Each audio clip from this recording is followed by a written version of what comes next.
जय राम जी की मित्रों, स्वागत है आपका 24 प्राइम के टॉक शो अश्वनी सीज में। मित्रों, आज विजयदशमी का पर्व है और आज हम और आप चर्चा करेंगे या गुणगान करेंगे राम नाम का। वस्तुतः राम क्या है? राम एक धार्मिक उद्बोधन है, राम एक सामाजिक उद्बोधन है, राम एक व्यवहारिक उद्बोधन है। धर्म ग्रंथों के हिसाब से अगर हम वार्ता करें तो राम भगवान नारायण का एक अवतरण है, स्वयं भगवान है। और अगर हम सामाजिकता से बात करें तो राम के रूप में गीता में स्वयं कृष्ण ने कहा, यदा यदा धर्म सगलान भवित भारत अभ्युत्थानम मां धर्म तदात्मनम सजाम्य हम। इस्लाम भी कमोबेश 1,24,000 पैगंबरों की आमद की तस्दीक करता है। तो जो राम है वो प्रभु का अवतरण है। इस धरती से पापाचार को, दुराचार को, अत्याचार को समाप्त करने के लिए जो अवतरण हुआ था वो राम है।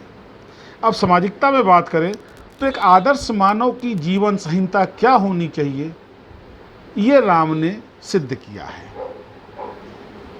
राम जब महाराज दशरथ के यहाँ पैदा हुए तो वो अयोध्या के राजकुमार थे। जब गुरु वशिष्ठ के यहाँ वो पढ़ने गए तो वो अयोध्या के राजकुमार थे। और जब वो वानप्रस्थ से 12-14 साल के वनवास के बाद जब वो वापस अयोध्या आए हैं तो वो मर्यादा पुरुषोत्तम हुए। अपने जीवन काल में राम ने अनंत मर्यादाओं का अनुपालन किया और एक संदेश दिया समाज को कि आदर्श मानव जीवन संहिता क्या होनी चाहिए, क्या चरित्र होना चाहिए। आपने बड़े विद्वान वक्ताओं को राम कथा कहते सुना होगा, देखा होगा, उनका आनंद लाभ प्राप्त किया होगा। परंतु आज मैं जो आपसे शेयर करने जा रहा हूँ कि राम रावण के युद्ध की विशिष्टताएं क्या थी। अब राजनीतिक दृष्टि से देखा जाए तो सामाजिक राजनीति ये कहती कि राम ने रावण से युद्ध के समय किसी भी मानव का सहयोग नहीं लिया।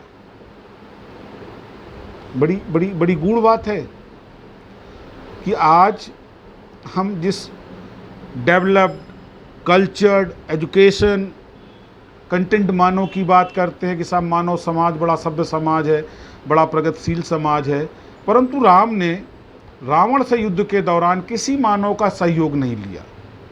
उनके सहयोग में बंदर थे, भालू थे और विभीषण के रूप में असुर थे, लेकिन मानव नहीं था। और दूसरी बात क्या थी रामायण की मुख्य, कि राम ने अपने पूरे जीवन काल में पतितों का उद्धार किया। समाज का वो तबका, वो चाहे भील हो, निषाद हो, जीवों में वो चाहे बानर हो, रीछ हो, उनका उन्होंने उद्धार किया और साथ लिया, जिनको बड़ा हेय दृष्टि से देखा जाता था। आप सुंदरकांड का वो उद्गारण याद करें, मैं कपहि सबहि विधिहीना।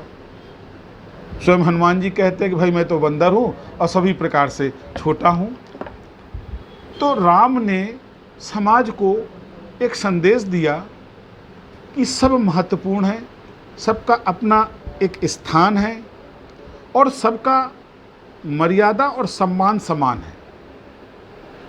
उन्होंने जिस समय वो अयोध्या से निकल करके और वनवास के लिए चले हैं तो भीलराज निषाद जो उनके मित्र भी हैं, जो कि उनके साथ में गुरुकुल में पढ़ते थे। देखिए कितना अच्छा कॉन्सेप्ट है। आज सनातन पर उंगली उठाने वाले तथाकथित समाजवाद की बात करने वाले ये भूल जाते हैं कि समाजवाद तो भारत की संस्कृति में प्रारंभ से है। और इससे बड़ा समाजवाद का क्या उदाहरण मिलेगा कि गुरुकुल में अयोध्या का युवराज राम भीलराज निषाद के साथ पढ़ रहा है, एक सामान्य नागरिक के बच्चों के साथ पढ़ रहा है। उसको कोई विशेष सुविधा नहीं दी जा रही है। वो भी वही सब नित्यक्रम करता है जो वो अन्य बच्चे गुरुकुल में करते, अन्य छात्र करते हैं। प्रातः उठ करके प्रातः काल उठकर रघुनाथा माता पिता गुरु नामय माथा, जैसे अन्य बच्चे गुरु को प्रणाम करते हैं, अपने माता पिता को नमन करते हैं, ठीक उसी प्रकार अयोध्या के युवराज राम भी गुरुकुल में सबसे पहले अपने गुरु को प्रणाम करते हैं, माता पिता को याद करके नमन करते हैं। उसके बाद जो उनके दैनिक नित्य कर्म हैं, आश्रम की सफाई करना, आश्रम के पशुओं के लिए चारा लाना। अब आप उस दृश्य को आप मन ही मन सोचें, क्या इससे बड़ा भी समाजवाद का कोई उदाहरण होगा? और आज हम बात करते हैं आज के समाजवाद की, एक मंत्री का बेटा one of the best school में जाता है, एक आम आदमी का बेटा उन सरकारी स्कूलों में जाता है जहाँ पर्याप्त संख्या में शिक्षक तक नहीं है पढ़ाने के लिए, और बात हम समाजवाद की करते हैं। समाजवाद अगर किसी को सीखना है तो वो मानस से सीखे। समाजवाद अगर आज किसी को सीखना है तो राम के चरित्र से सीखे। सबरी एक कैरेक्टर है, बड़ा इंपॉर्टेंट कैरेक्टर है रामायण में, मानस में, जो इतना स्नेहमयी थी कि वो डेली बेर लाती थी, अन्न फल लाती थी, पहले स्वयं उनको खा करके देखती थी, क्यों खट्टे तो नहीं, कड़वे तो नहीं, क्यों? क्योंकि उसको अपने आराध्य को अर्पित करने हैं। प्रेम की पराकाष्ठा, और उसके बाद उस प्रेम का सम्मान। लक्ष्मण जी कुपित हुए मित्रों, जब सबरी ने बेर को खा करके भगवान को अर्पित करना चाहा, उनको देना चाहा, तो लक्ष्मण जी ने हाथ बढ़ाया, बोले नहीं प्रभु ये क्या कर रहे हैं? बोले नहीं, ये प्रेम है, ये समाजवाद, ये नैतिकता है। हमारे यहाँ कहा गया प्रेम सहित विष खाए के शंभुए जगदीश। वो विष भी तो सम्मान पूर्वक भगवान शिव को अर्पित किया गया था, जिसके बाद वो जगदीश हुए। और वहीं राहु ने बिना सम्मान के अमृत ग्रहण किया तो क्या हुआ? उसका सर कट गया। मित्रों, रामायण पे, राम पर प्रश्न उठाना तो बड़ा सरल है। आप आदर्शवादिता की वो हद देखिए, कुछ so called women right fighters, साहब राम ने गलत किया, पार्टियां राम काल का प्रमाण मांगती हैं, और उस राम की रामनवमी की छुट्टी लेने में किसी को गुरेज नहीं है, पर राम सेतु का प्रमाण मांगा जाता है। क्या मजाक है? जिस भारत का मूल राम हो, जिस सनातन का आदि भी राम है और अंत भी राम है, उस समाज में राम के प्रमाण मांगे जा रहे हैं। ये बड़ा निंदनीय, बड़ा घृणित है। उस राम के नाम पर राजनीति हो रही है, पक्ष में भी और विपक्ष में भी। जो राम इतना मर्यादित हो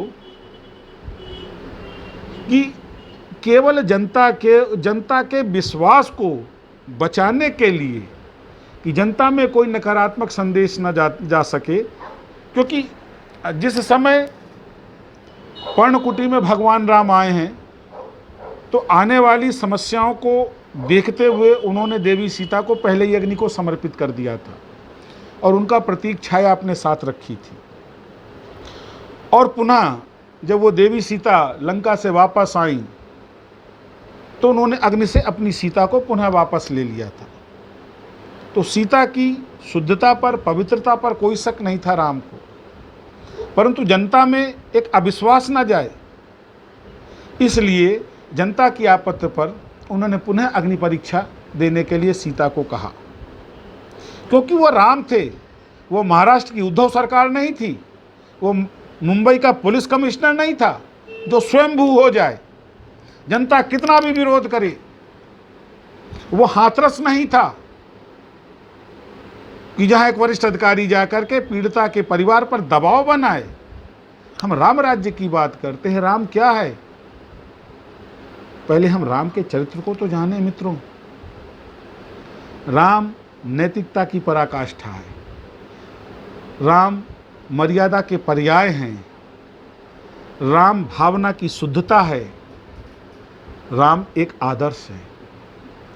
और जिस समाज में जब कभी भी नैतिकता, आदर्श, मान्यताओं पर प्रश्न चिन्ह लगता है, आप समझ लीजिए वो समाज पतोन्मुखी है और आने वाले समय में उसका पतन होना निश्चित है। आज विजयदशमी के दिन मैं न्यूज़ 24 चैनल की तरफ से अपनी सभी दर्शकों को शुभकामनाएं देता हूं और ये कामना करता हूं कि ईश्वर आपको राम के आदर्शों को आत्मसात करने की शक्ति दे। इन्हीं शुभकामनाओं के साथ आप हमारा चैनल सब्सक्राइब करें और हमें लाइक करें। नमस्कार।